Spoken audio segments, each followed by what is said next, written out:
مولاي صل وسلم دائما أبدا على حبيبك خير الخلق كلهم.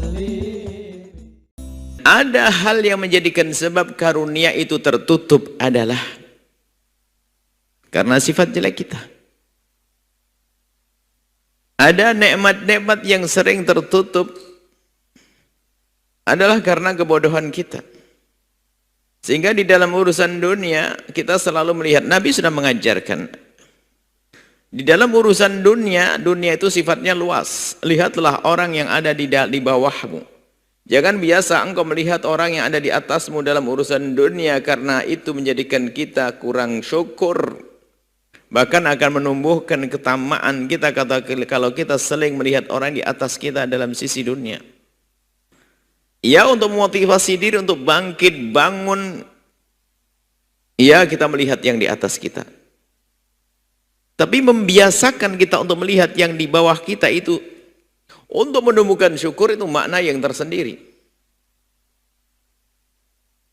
Yang punya sepeda engkol, kalau dia selalu melihat orang yang pakai mobil yang muncul banyak hal kotoran di dalam hati, bisa jadi kedengkian tiba-tiba muncul, kebencian muncul, tamak muncul, segala penyakit hati dikumpulkan di dalam hatinya, sengsaralah dia.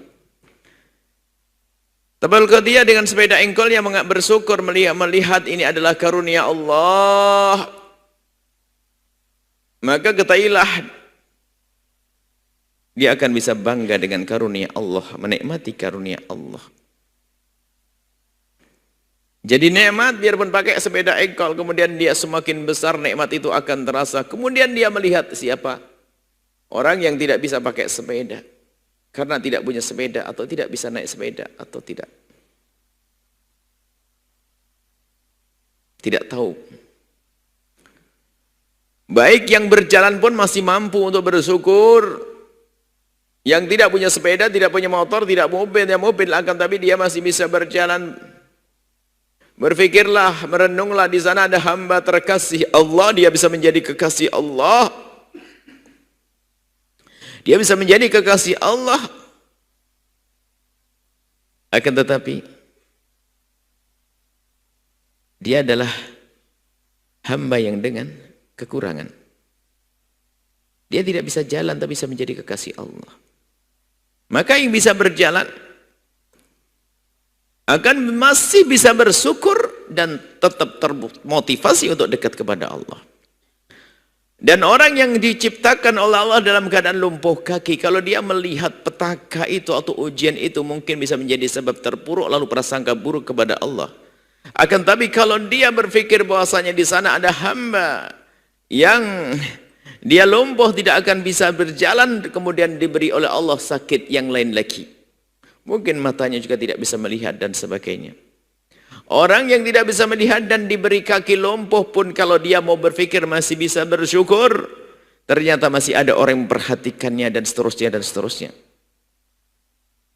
Bahkan seorang manusia yang ada nyawanya akan tapi terlihat seperti mayat hidup. Lihat, terlihat dari badannya tidak indah. Karena penuh dengan koreng, bahkan ada lepra terputus-putus badannya. Kemudian dia terlihat oleh satu orang ini dari salah satu tabi'in setelah sahabat pada zaman setelah baginda Nabi, setelah sahabat. Cuman dia melihat bibirnya orang ini bergerak-gerak. Orang yang mungkin secara zahir sudah tidak menarik sekali, secara zahir. Badannya penuh dengan penyakit. Mulutnya masih bergerak-gerak. Kemudian ada satu orang yang mendekatkan telinganya ke mulutnya. Ternyata apa? Mata tidak bisa melihat. Mulutnya bergerak. Ada orang mencoba mendekatkan telinganya ke mulutnya, ngomong apa dia? Ternyata yang diucapkan adalah kalimat Alhamdulillah, Alhamdulillah, Alhamdulillah. Akhirnya orang ini bertanya, kau mengucapkan Alhamdulillah? Iya. Dengan segala ujian dan cobaan yang kau terima? Iya. Alhamdulillah atas Allah apa? Alhamdulillah, puji syukur kepada Allah. Ternyata lesanku masih bisa berzikir dan hatiku masih rindu kepada Allah. Itu yang aku syukuri.